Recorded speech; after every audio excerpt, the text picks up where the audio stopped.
This is Crimson Wolf from Gaming for Dummies. Today I'm here with, Warlord James. and we're gonna do our first video in a series of Let's Play videos for Skyrim. So here I am playing as my level 35 Argonian, about to enter a cave. Unfortunately, Wonderful. yeah. Unfortunately, James cannot see this since it's a pre-recorded video, and we couldn't find a way for us to watch it both and record the voices. So it might confuse you a little, but there's me just showing off his face. And I can hear the background music, that's at least good. yeah, that's good. That's my And skills. I already know what you're doing. You're looking up the stars, choosing your skills. Yep. Yeah. I know all the stars from this game. It just proves how much this game and how good it will be to watch this video. Hopefully. So I've got a glass bow handy, and going into the cave.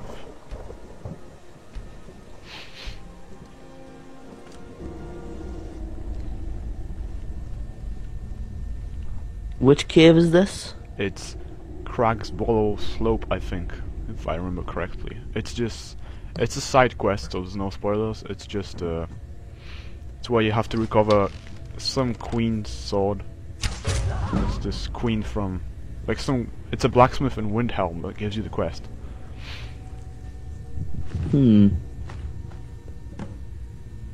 never really found the blacksmith in Windhelm. I always went to Whiterun. Yeah, that's where I usually go for trading as well. Anyway, let's talk more about the game then. Like what's changed since Oblivion. So obviously the animations have been improved a lot. I'll be showing them off later in the video. The combat, it's just more fun. You can have, I would say the combat's more like Fallout than Oblivion. yeah, with the finishing moves in slow motion sometimes. I don't think there's any in this video though, which is a shame. But and dual wield, that's definitely a plus. Mixing spells with weapons, dual wielding weapons and stuff.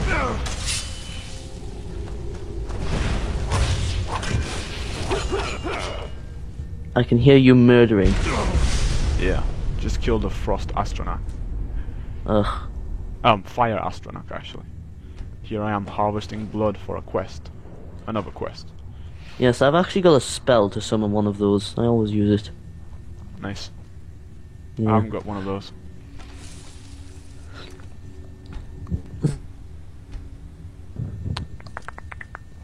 What is your favorite kingdom? You can't hide from me. Well, I've only been to, I haven't been to Falkreach and Dawnstar yet. Even though I've played like 90 hours of the game. And but I'd say it's probably Whiterun, I guess. And I haven't really done anything in Markov, so I've only been there once, so I think it's Whiterun from what I've seen so far. I've been to Dawnstar. It's not really much of a kingdom, it's more like a town, but it's got a Jarl, so Alright. So it's a bit like Winterhold without the pretty college. much. Alright. So yeah, there are still joinable factions in the game. You can still join the Dark Brotherhood, the Thieves Guild, even though they're just a bunch of thugs there. Like, I haven't heard of the Grey Fox yet. Even if he's in the game, I don't know. I haven't joined the Thieves Guild yet. He There's isn't also- in the game, but he is resembled to the game. Like, there is books about him as well Alright. as a few statues of him. That's nice. I didn't know that. And Yeah, I found a bust of him. nice. There's also sort of a fight. It's like Fighters Guild, but it's a bit different. It's called the Companions. And Yes. well, all of the main people in that guild there's something special about them. That's what I'll say about any spoilers, right, James? Yes. We already know what this is. Secrets. Yeah. Before I came to do this, I was pretty much just running around. However, I did manage to find a Daedric Lord, which I'm very happy about. I found Sanguine. Nice. It's this Daedric god of debauchery. Yeah. I have a book with me that tells me everything. Alright. Oh, is that the guide to Skyrim? Yep. Game guide, alright. So. Oh. As opposed to what Bethesda said before the game's release, there are werewolves in the game, and you can become one. I don't demonstrate it in this video, but I will probably in the next one when I make it, and who knows when that will be. Yeah. Also, there are a few characters from the game before Oblivion, so all you Oblivion fans that love the Daedra, there are a few in here that you might remember. Main Rune's Dagon. And Sheogorath. Sheogorath. That guy's awesome. Yes. And crazy. There's a little bit of a funny thing. I'm not going to say where he is, because I'm going to say you're going to have to find him for yourself. But alright. The weird thing is, he sits around a table in the middle of a forest. It's like Alice in Wonderland again.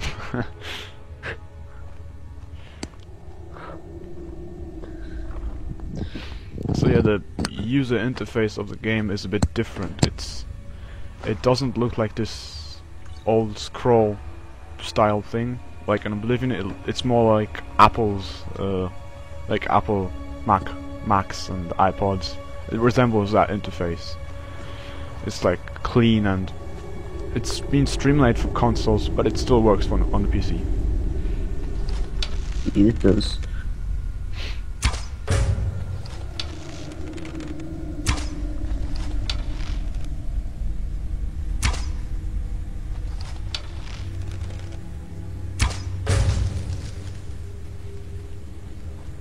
I can hear arrows being pulled and...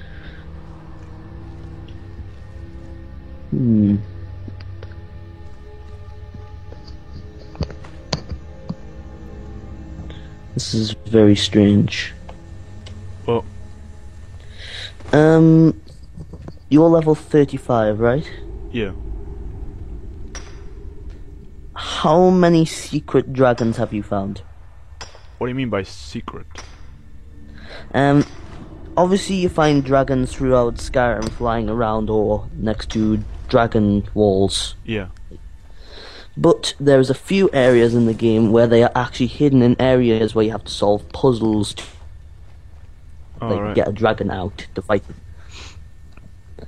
Like a certain area in the game, I'm not going to tell anyone what its name is, but you might remember it. There's a giant ball of light underneath in a certain area where you find the Elder Scrolls. What? Did you hear any of that? Yes, but I don't get it. Do you know when you first find a certain scroll? Yes, I know what scroll you mean, obviously. But in the area that is in, there's a giant ball of light. Yeah. Just around there. If you do unrelenting force on it, a dragon comes out. Really? Yes. Oh, damn. That's pretty... That's why you need a guidebook. Audience doesn't need a guidebook because they'll probably be watching this video. Don't buy the guidebook, watch us. That's right. Watch all our videos. You get all the Easter eggs. And speaking of Easter eggs in games, there's actually a notched pickaxe in the game, which I have in my inventory, but I don't think I show it here. It's pretty cool. It's obviously a reference to Minecraft's Notch, who had some legal issues with Bethesda before the release of the game. Weren't they suing Mojang? Hmm? I think they were suing Mojang for making a game that was too close to the Elder Scrolls. Yeah, but I can't remember who won the case in the end.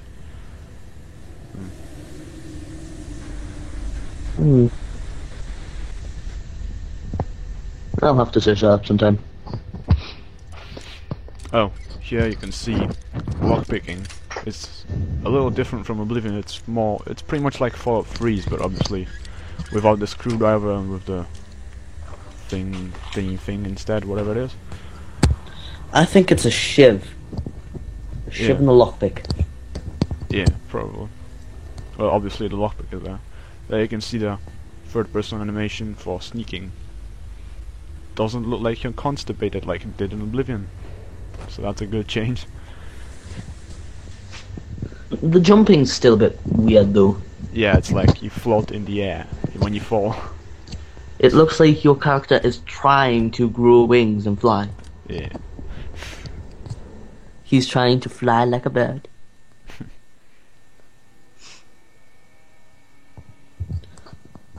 Even though this game has a lot of good things in it, there is still quite a few glitches. Quite a few. By quite a few, you mean like loads, basically. I basically mean the game is a glitch. Well, it's full of bugs and... Well, I've had people standing in objects. I've had the floor disappearing. I've had dragon corpses spawning right in front of me, but that's not the case. As you can see here, this is just a dead dragon. This is not a glitch, it just died there. Like, before I went into this dungeon, I actually heard the dragon that's lying there. But, well, I didn't have a chance to kill it. So when I went out, I found it dead. So I'm wondering what the hell killed the dragon, apart from, like, I'm not sure if anything in the game is capable of killing a dragon apart from the player. Here you can see the map rendered in full 3D.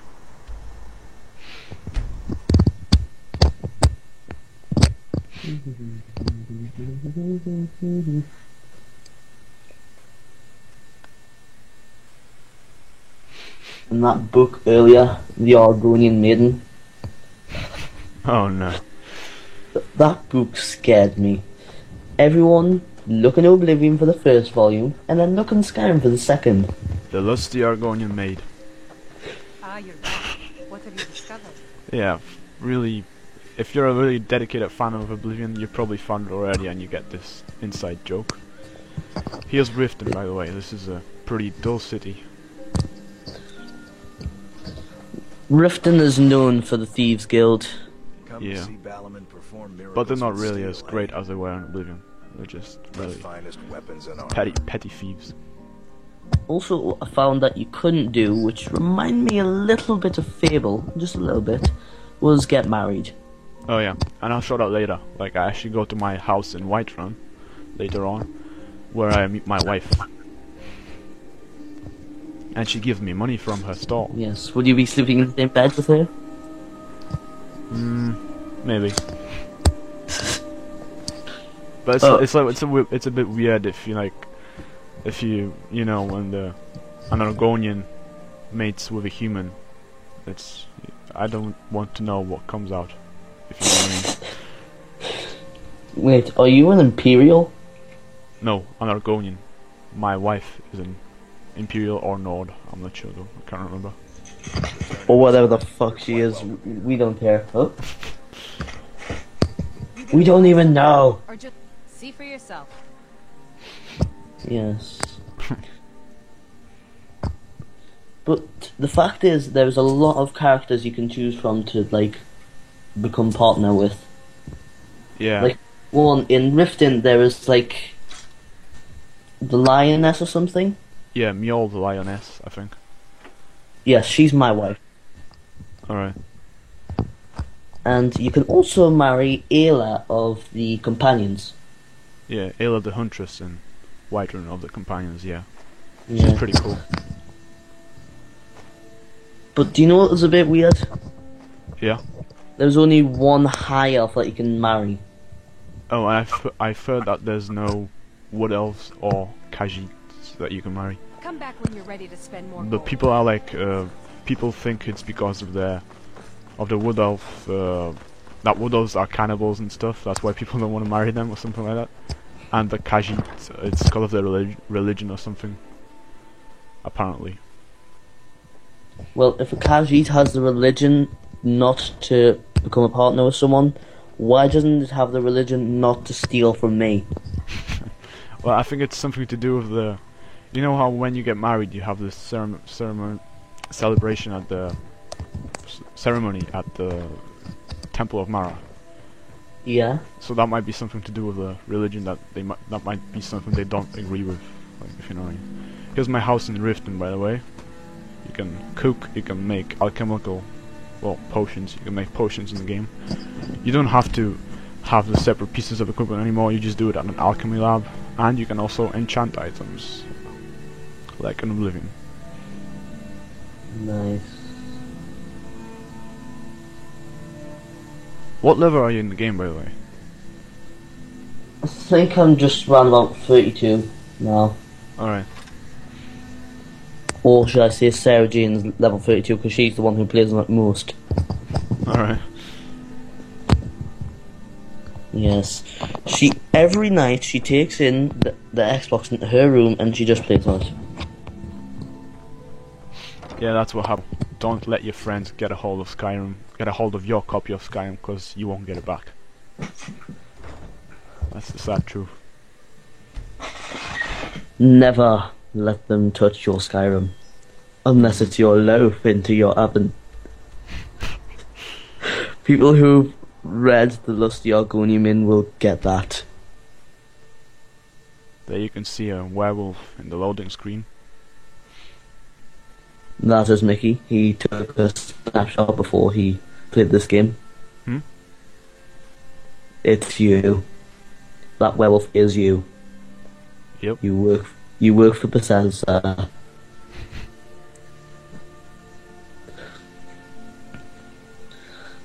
What do you think would come out as an expansion? Well, I'm hoping for something like Shivering Isles, so it's a completely new world connected to the main world. So it's like you can carry the gear from different worlds into the other world, if you know what I mean. But I'm not sure what they'll do. Please tell me you have news of my son. And if all expansions fail, we still have mods, so that's good. Yes. Here's my home in Riften. Not Riften, what the hell, I'm in Whiterun right now. So here's my home in my Whiterun. There.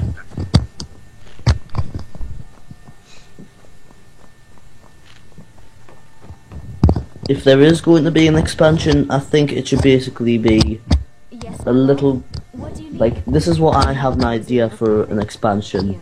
Basically, do you know how the Stormcloaks were at war with the Imperials from Cyrodiil? 1 sec. I think we're running out of time. It's like 10 seconds left. Okay. We'll do this on the next episode, so thanks for watching, guys. See you later on the next episode of